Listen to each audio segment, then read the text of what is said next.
Hello, beautiful people. Welcome to the Danny Danae Show. I am Danielle Danae, aka Danny Danae, and I've got a lot to say. So let's get into it. Presidential debates are getting worse and worse. Let's talk about it. So, I'm pretty much a lot of you guys have. I'm pretty much sure a lot of you guys have seen the presidential debate that happened last night. Uh, I saw it, and I have to say I was very bored. I was very bored, and I was disappointed in Trump. But yeah, it's just at this point a reality TV show I'm watching. I've said this before. It's all for pure entertainment. All they want us to do is purely speculate about it because, you know, there was nothing that was said that was, hardcore fact on what they need to be talking about, their policies, their beliefs, so it's a joke. It was a complete joke to me. And so was the debate between former President Trump and President Joe Biden. Like, it's just a cycle I see continuing to go on and on. I feel like it's going to continue to be that way for years to come. But I want to unpack what happened last night because it's important to talk about it. And a lot was happening, So, like I said, it was a reality TV show. And I feel like we're on season what now? This is a season 2. maybe it's more seasons, but I feel like, like I said, the debate with Trump and Biden was like season 1, and then this is season 2. But whatever, it could have been happening longer. But the personal attacks that were happening repeatedly in this debate were insane. Like them calling one another liars. It's just like, okay, y'all are both lying. Yes, we know this. We know politicians lie. Anybody with a brain knows politicians lie. They bend the truth, however you want to put it. That's what they do.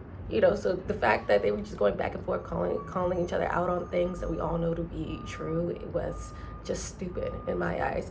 There was lie after lie, putting out things they deemed to be fact, what weren't. Kamala talking about, Trump was given $400 million, and he straight up said no, he wasn't. Now, Trump might be lying, but why lie about something like that? I don't, get why he would lie about that. But, it's just insane.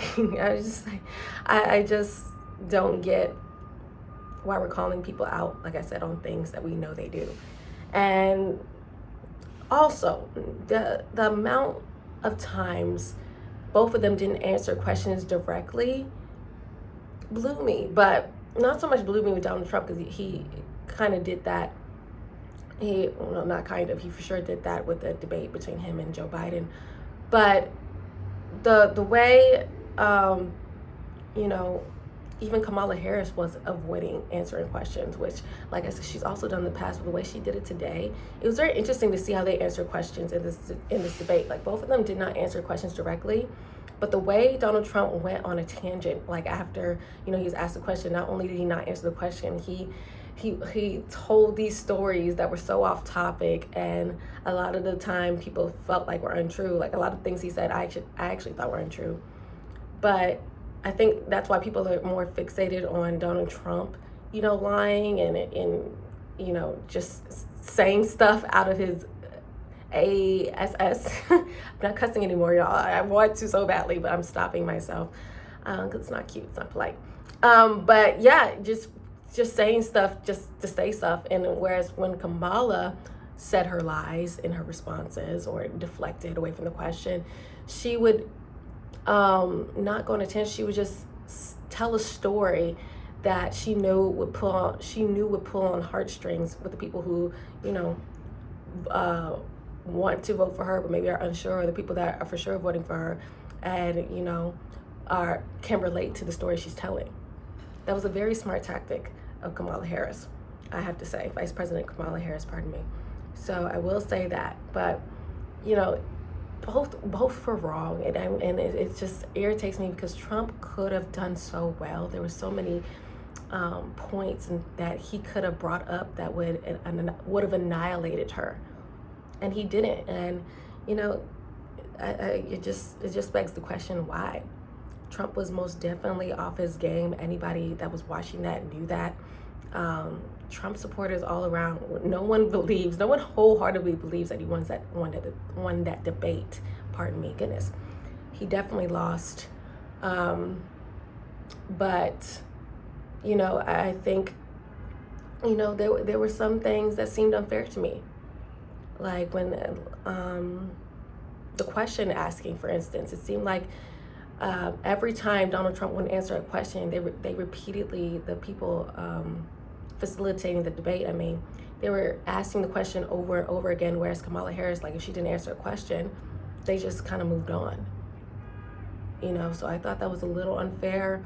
But again, I also think that gave him multiple opportunities to answer the question and he didn't. So, I'm playing devil's advocate here. It was just very interesting to watch. I'm just pointing out points that I saw watching this. You could tell right off the bat that, Trump was, maybe not right off the bat, because, Trump was just making kind of like the facial expressions he kind of does when his opponents talk, but eventually there was some pinpoint in time, I don't know what was said or what Kamala might have done. She might have looked at him a certain way during the debate. He got riled up. And that was the moment he got off his game, where he started, coming for her and started getting more and more off topic and saying outlandish things. And, it wasn't even about policy. It really wasn't about policy anymore. It was just about, debunking whatever point she made and making her seem like the worst candidate we've ever had as president. I think he even said that, in his argument. It was just like, okay, you're saying a lot, but with no facts. You're saying a lot of opinions, but you're not saying things that will actually make us want to vote for you. You're not mentioning your policies. You're not mentioning your beliefs. It was, like I said, just personal attack after attack. And we've seen enough of that. We've seen enough of that in the media spaces. We wanted you, in the everyday media spaces, we wanted this event, this debate to be about your policies, be all about you, not about anybody else, and that wasn't there.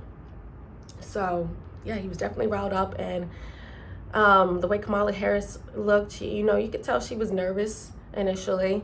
Her voice was a little more shaky. She just looked nervous in her face. Her face was stiff, so, but as it went on, she definitely got more comfortable, and she killed it. She killed it in the end. And yeah, you got to give credit where credit is due. She used a lot of tactics that I feel like, as a prosecutor would use. She used that to her advantage. She read him. She read his body language. She read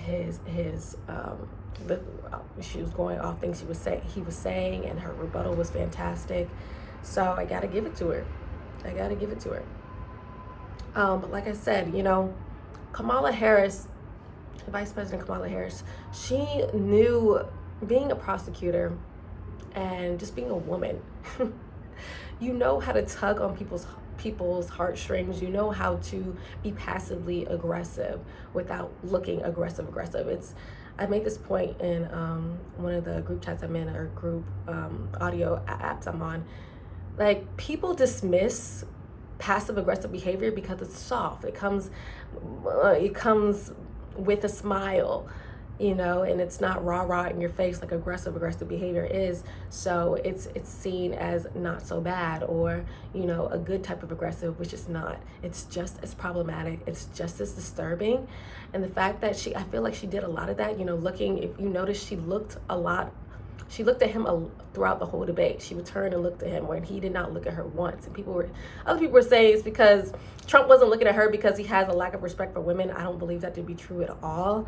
I think he respects a lot of women. He says he respected women like Candace Owens, and I think even Oprah maybe. With the Oprah comment, I'm not sure about, but I'm for sure about Candace Owens. So that's a little far-fetched to me, but I think the reason she intentionally was looking at him was to get him to make him to get him riled up, and she succeeded. To be passively aggressive, to make it seem like, oh, she's this great person, while literally like attacking him in a subtle manner. and that's something women know how to do all too well, especially Black women. I hate to say it.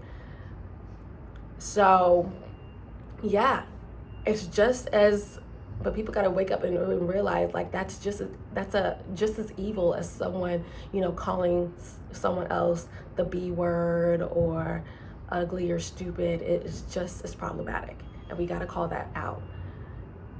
And she knows she could get away with it. That's why she does it. And she did, she knew how, like I said, she knew how to pull on heartstrings with her story about her upbringing, how she didn't grow up with a lot of money. Also, I think she mentioned a personal story about how, some friend or family member, I forget, had an unwanted pregnancy, when speaking about abortion.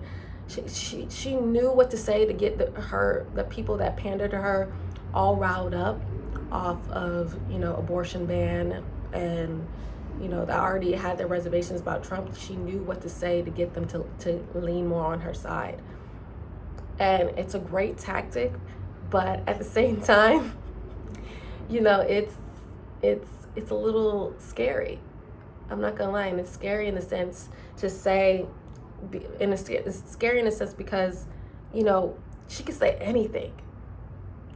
She could turn any word, any phrase into something that could be problematic, or people would seem as problematic or deem as problematic. That's not. Like, literally, I said this before. Like, people are really mad. Left-leaning liberal Democrats are really mad about Republicans, conservatives being against taking innocent lives. That's what people that are pro-life are. They just don't want, it's not that they want control over your body. Like, she kept on mentioning that point in the debate, like, oh, you don't want to vote for somebody that wants to take control over women's bodies. That's never been a thing for Trump. That's never been something that came out of his mouth. Please, if you have a clip of him saying that he wants to control women's bodies, that specific sentence, please show me the clip of that. I've never seen that. People just saying things. It's like, no, people that are pro-life and don't want abortion to become a thing is because too many people are using abortion as a form of birth control. And that shouldn't be the case. Abortion should be for the extremes. The exceptions, like Donald Trump mentioned, the incest, the rapist. Not just because you shouldn't just get an abortion just because you don't want to have a child, because you choose not to. That is insane. That is insane. It's like the people that are pro-choice are pro-abortion, but not pro the choice they made prior to getting the abortion, not pro the choice they made to open their legs and get pregnant without protection. It's like you can't pick and choose when you want to be for something. You can't pick certain parts to be for something and then other parts you just go out the window. No. It doesn't work like that. But Kamala Harris knew to say things like, oh, this guy wants control over women's bodies, and, doesn't like women. It's just like, it's not true. It's completely false, but women are so emotionally driven by their decision making. They hear what they hear, and especially if it's coming from a woman, they're gonna ride with it. If it sounds wrong or something sounds right, they're gonna be just as mad about it or just as happy about it, and not really step back and look at what's actually happening, what's actually being said, what someone actually means when they say something or do something. They're just going off based off what someone else deems as what is right or what is actually being said or done, rather than the person themselves saying what they actually mean, what they've actually said and done. And it's crazy. But genius on Kamala Harris's part, right? Yeah, Kamala Harris was playing chess, not checkers. And she won. She won. But it also begs the question, people think like these debates really determine, who becomes president, stuff like that. But I just think these debates are just for show. Like I said, they're just, to put out there so we can be entertained and to get all emotionally riled up and to speak about the debate for a little while, and then the next crazy thing happens. Like, it's all for entertainment. It's not for actual, persuasion on who you want to vote for. I think, it's going to be so crazy if Donald Trump ends up winning this election and they have no more debates after this, which I believe they won't have any debates after this, because that just proves that these debates really don't matter. People made up their minds. And I think people are so mad about Trump supporters, probably still, so the Trump supporters who are still supporting Trump after this are still deciding to vote for him after this. And it's just like, no, because we know who Trump is. We know that we've seen him throughout the years. He's been president in 2016. We know who he's never switched up. Yes, he didn't do well on this debate, but he was himself the whole way through. He always says outlandish things. He always says what he means 100% of the time. The thing about Kamala Harris is we don't know her. This woman switches up every 2 seconds. She switches up her policies. She switched up on the race she is, so it's just like, okay, yeah, you did good on this election, or this debate, pardon me. But what about the next one? What about, when you have to, you showed your nervousness at the beginning of this debate. What happens when you have to speak, when you become president and you got to speak, pardon me, alongside another world leader around to millions of other people on bigger stages, on bigger platforms. Like, are you gonna still be the Kamala Harris you are now? Or are you gonna switch up to puppet Kamala Harris, as I like to call her, and just say what you feel like you have to say in order to get people's votes? I just don't know. She's too unpredictable for me to vote for her. It won't take one good debate for me to vote for her, because she's had too many. It's like, if we look at history, right, she's had too many flip-flops, too many uncertainties for me to be certain about her. So yeah, I think also with the questioning, let's go to the questioning during the debate. I think that, like I said, they were asking Donald Trump over and over again certain questions that they weren't asking Kamala Harris over and over again. And certain questions, I feel like, I'm glad they didn't answer directly, because it was almost like it was a damned if they do, damned if they don't kind of question. Like the January 6th question, when they asked Donald Trump if he would have done anything differently that day, or I think regretted anything about that day. If he had said yes, he regrets doing certain things on that day, people would look at him like, oh, well, why the heck didn't you do that then? What the heck? And if he said no, it'd be like, oh, well, this man can't do any wrong. He can't take accountability for anything. He should have done this and didn't say. Like, it was a lose-lose situation. And also with the question about Kamala Harris's race, if she would have said, I was Indian, initially, but I'm saying now I'm black because I want because I want the black vote or whatever. I'm promoting my blackness now because I want the black vote. People will look at her sideways and like, oh, that's crazy. But if she had said, I always was black, and, people would have called her out on that, and it would have been a whole race dispute rather than a dispute about what her policies are and, what she plans to do moving forward. So I was kind of glad, like I said, they didn't answer certain questions directly. But at the same time, there's ways to dance around certain questions and still get a valid point across. And they didn't do that. Unfortunately, neither one of them did that. So a lot of missed opportunities, a lot of yapping, and yeah, it's unfortunate. But I think that, this... some people don't realize so much goes on behind closed doors. It's so funny. I'm watching, I think I told you, I mentioned I'm watching Scandal, and I just watched the first season, but now I'm invested. Now I'm like into politics, and you realize how, and I'm starting to watch House of Cards too that's on Netflix. My ex got me into it, but you're starting to realize like these politicians have so much happening behind closed doors, the higher ups over them. There's so much going on that we don't know about, right? And we love to throw out the word conspiracy theory, when people speak on things that we think are a little far-fetched or a little crazy, and it's like, no, like, do you not watch these shows? Do you not see what's happening? Like, anything could be happening behind closed doors. Outlandish things are happening all the time. And when people call it out, you can't call them crazy because you can't prove them wrong, So, I think people were so, we thought it was so crazy that Donald Trump was saying that people were having abortions after the kid was born. And technically that's not an abortion. I get it. If the kid is born and they're killing it and it's murder. Yes, but that very may well be going on. That might be happening. You have no proof to debunk that. People were so like, that's so far-fetched. I don't think any women are having abortions after 9 months. People are having abortions after 8 months, 7 months, 6 months. And that's why a lot of conservative Republicans are against abortion.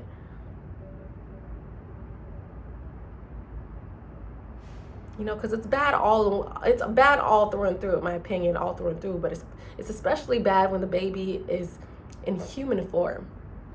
Because like I said, it's only murder when a human kills another human. When it's an abortion in the first few weeks, you're just killing a life. You're getting rid of a life. Pardon me. Like, that's one distinction I feel like the left and the right need to make clear.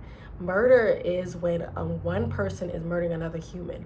A child at conception isn't a human yet. At the beginning stages of conception isn't a human yet. But you're getting rid of a life. Absolutely. But yeah, man, we gotta wake up and realize that, not everything is a conspiracy theory. Not everything is so outlandish. These higher ups are showing us what they want us to see. And even sometimes we can't believe our own eyes because, even what like I said, what they're showing us is only what they want us to see, even though we're watching in real time these two candidates debate one another. It's like, it's so funny because I was watching it and I was watching it on CNN. And there was glitches happening, and I was thinking, they were only showing it. They were like fast forwarding certain parts and getting rid of other parts, to make Kamala Harris look better. My conspiracy, but it turned out, I called some other people on my group chats, and they were like, no, CNN was glitching. They had a technical error, and I was like, okay, cool. But stuff like that happens. Stuff like that happens. Well, they'll cut out certain things they don't want you to see in order to make somebody look better. Or to fit a certain time slot, time frame, even. It happens all the time, especially with pre-recorded content, but this was live, so it's a little harder to do, but it can happen. This AI technology is insane. It can do wonders, people. So stop calling people crazy and far-fetched and conspiracy theories just because your mind can't get a hold on what is actually happening in the world, how advanced technology is happening in the world, how corrupt politicians are in the world. Okay, so that leads me to a lot of things that people were saying about this debate. People were saying that Kamala Harris had an earpiece. These are also conspiracy theories not proven to be true. Kamala Harris had an earpiece in her earring. I don't know if you noticed. It was like a pearl attached to, like, I think, like some gold or something, maybe silver. I don't know, but they showed a picture of how this earpiece looks, and it looks just like her earring on Twitter. And that, hence the reason why she was taking notes.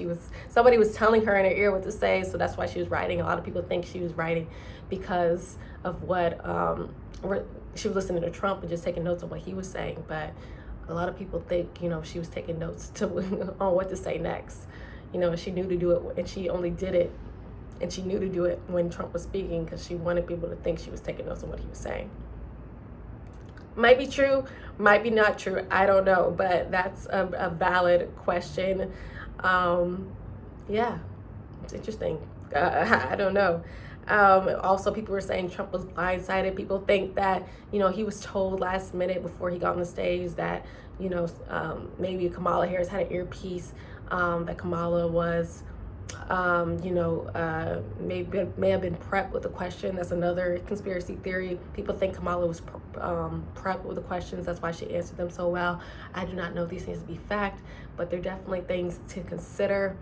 I don't know. Did she have her questions prepped? Did she have this earring? Was Trump blindsided? Is that why he was off his game? Now, mind you, even if, Trump was blindsided, that shouldn't have made him be off his game. As being president, you got to deal with stuff as they come at you and not have it phase you. So that's not an excuse. Don't misunderstand me. I'm just throwing out conspiracy out there, but even if that was to be true, I don't think that's an excuse for him being off his game. Let me just say that. And yeah, that's all I had to say really about the debate. Like I said, it was a lot. It was a lot and nothing at the same time, like a lot was being said, but not things weren't being said that I wanted to hear. So it was nothing to me. But I think also, they didn't speak about things that I wanted them to speak about, which was like education was a big one for me. Because like I said, their literacy rate has gone through the roof recently. Kids 8 years old don't know how to read in California. I live in Los Angeles. It's ridiculous. When I was growing up, we couldn't even move to the next grade if we didn't pass the basic reading test. Holding a kid back in a grade was a thing. Now that's apparently not a thing. I think that's freaking insane. I would have loved to hear both of their opinion, especially Kamala Harris's opinion on that, being a prosecutor in California, what they thought on that, how would they improve the educational systems. So yeah, there are other things, but I want to get to this endorsement that of Kamala Harris from Taylor Swift that they released yesterday right after the debate. I think it's so funny that people really believe that Taylor Swift endorsing Kamala Harris was a major setback for Donald Trump. Taylor Swift has a large following, absolutely. This woman, I can't believe people worship her. Like, I think she's dang near the level of Beyonce is, if not more, for the white community. Like, she's lit person. But at the same time, Taylor Swift's community is not necessarily Trump's target audience. Obviously, he wants as many people to vote for him as he can get. But at the same time, like, it's so funny that, if you look at Taylor Swift's endorsement statement, she signs it a childless cat lady. And if you don't previously remember, his VP, JD Vance, said we don't need like childless cat ladies running our country or something like that. He said that phrase in order for her to sign with that, and she was saying, I'm a childless cat lady, and which she is, But back to my point, it's just like this type of woman was never going to vote for Trump. I know I think they did put out a fake news that she endorsed Trump, but people that are for Trump know that wasn't real. We're not pressed about Taylor Swift. We're not. And I'm speaking, we Christian conservative people are not pressed about Taylor Swift's endorsement. Like, that's a joke. It's a certain type of people that follow Taylor Swift, and those type of people, like I said, aren't our type of people. So yeah, it was just like, duh, this is like, people are so like, oh, this is so bad for him. Look, and people, it's so mind-boggling for me to see people react to things and think like we didn't know this was coming, like, or think that, it's such a L for someone. It's just like, we knew this was coming, and it's okay. Like, yes, Taylor Swift has a large following. Yes, she has heavy influence, but a lot of the people she influences are not voting. One, let's start there. Are too young to vote, and a lot of her demographic and her followers are 15-year-olds, 15-year-olds, and then 35-year-old cat ladies that are just gonna vote because they're emotional and miserable and lonely, right? But yeah, I just think that was genius. It's not stupid. I think that was a genius tactic for the Democratic Party and leftists and liberals. But at the same time, you know, there's so many conservative, Republican, right leaning people out there that, you know, are that sit back and look at logic, right? We know Trump didn't do the best on this debate. He lost tremendously, but we also know how great of a president he was from 2016 to 2020. How this man, you know, funded HBCUs and funded and did so much for Black people. I could go on a whole list, and is a leader, has a true backbone, and like I said, is unapologetically honest and meets with world leaders. Other world leaders respect them. He said that in this debate. So we're gonna vote for him. There's so many people out there, you know, that know this to be true and know who Trump is and what he has done and what we think he's gonna continue to do. And if he becomes president, he's been too consistent to switch up now. So it's just funny for the people really think like Kamala is it. Like she has former President Barack Obama behind her, great. And it's just like, okay, yes. But at the same time, it's like we've seen this time and time again. We thought Hillary was winning back when Donald Trump was running. Him and Hillary was winning the debate. And then all of a sudden it was like, oh, actually Donald Trump won the popular vote. Like, just because someone seems popular on social media and has the endorsement of somebody with heavy influence doesn't mean that, you know, these same people are going to, like I said, go out and vote and be the majority when it comes to, you know, the actual votes. The actual votes. I don't know how else to put it.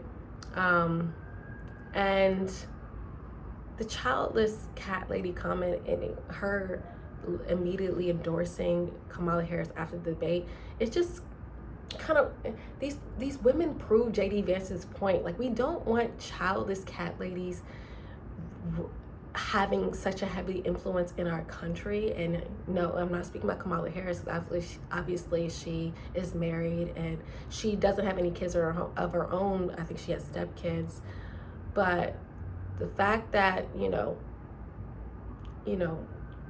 Kamala Harris is for women like Taylor Swift. And these women make just emotional decisions,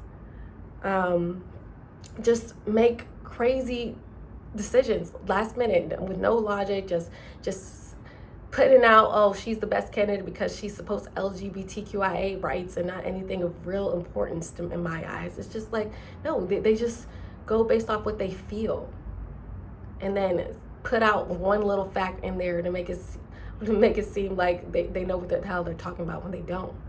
We don't need these type of women leading in our country. It's going to mess it up in more ways than we understand. We're not going to move in a sense and where people respect us.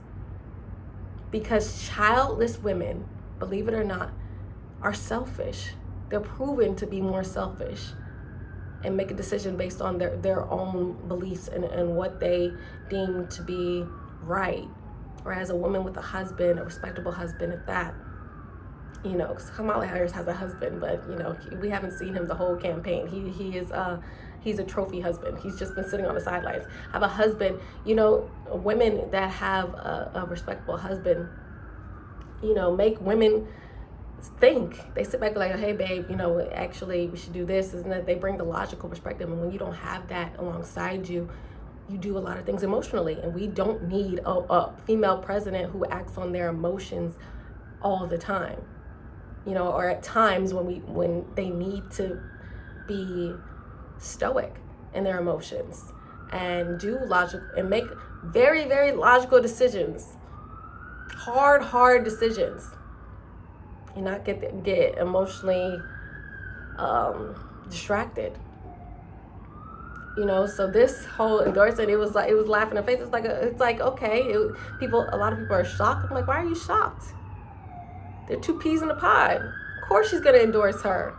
Talking about women's body. It's so funny that also, these sirens. It's so funny that also, women, claiming about, are mad at abortion are the ones that don't have any kids, are not procreating, not doing what God intended for us to do on this earth. Like it's just insane. It's insane. It's like you're pro not having kids, but are so influential to so many kids out there. Mothers had their kids, and now they're going to your concert when you benefit from people having kids, but you're so against having kids. It's just, it's a lot. It's a lot. I could go on a whole rant, but I think we're in bigger trouble than we think, than people think we are. Because like I said, this woman, Kamala Harris, this woman is a puppet. Is a puppet. She has no hardcore stances on anything. I don't know who this woman is. She's a woman. She's a different woman every time I see her. Yes, she was great in this debate, but what happens in the next debate? Is she gonna be just as strong, or is she gonna be relying a script? Was she relying a script in this instance? I don't know. And even if she was, her execution, her execution was there. I gotta give credit where credit is due, but is it gonna be is the next time she speaks gonna be another rally where she's bringing Migos on set and quoting Migos lyrics, when that has never been something she's ever done before? When I truly believe she didn't even know who Migos were until she got a phone call a week before saying, hey, look these people up, look up the lyrics, try to use the lyrics in one of your talking points so you can really get Black people on your side. It's just little things like that. So we gotta wake up our eyes, man. We gotta vote. We got to be realistic about what's going on and open our eyes to the fact that we're being lied to about a lot of things. We're being lied to about more things than we'll ever know. But one thing's for certain, Donald Trump cannot be a puppet for anyone. Donald Trump did not have strings on in the debate yesterday. He was just himself. He wasn't his best self, but it was him. It was him 100%. It was Donald Trump. The Donald Trump we've known for years. And it's scary, I've said this, it's scary to see the switch up on Kamala Harris and flip-flopping, because it's like, if you can flip-flop your identity like that, and that goes back into my other point about transgender, if you can flip-flop and just identify as anything you want, you can just flip-flop on anything, any policy, any conversation, anything of importance that happens while being president. She could switch up in an instant, and we cannot afford to have a president like that doesn't stand for anything, because they fall for everything. Right, guys? And that's really all I have to say about that. I just want people to open their eyes to reality and not be so blindsided by words. Not be so blindsided about little phrases that they want us to get in our emotions about, like not being in control of our bodies and, cat ladies. Get out of your emotions and start looking at the facts, but the context behind these statements. And you'll have a better idea of what to do when that time comes to vote for a new president. Okay, guys? All right. Thank you guys for tuning in. I love you guys. Please like this video if you liked it, and subscribe always if you haven't already, and comment. I want to know your opinions about this debate. I really do, because there was so much being said afterwards. I was just like, ooh, the chats, the responses of podcasters on YouTube, crazy stuff. But Like I said, I want to hear you guys' opinions always. I love you guys. Okay, and I will see you guys tomorrow. Okay, bye.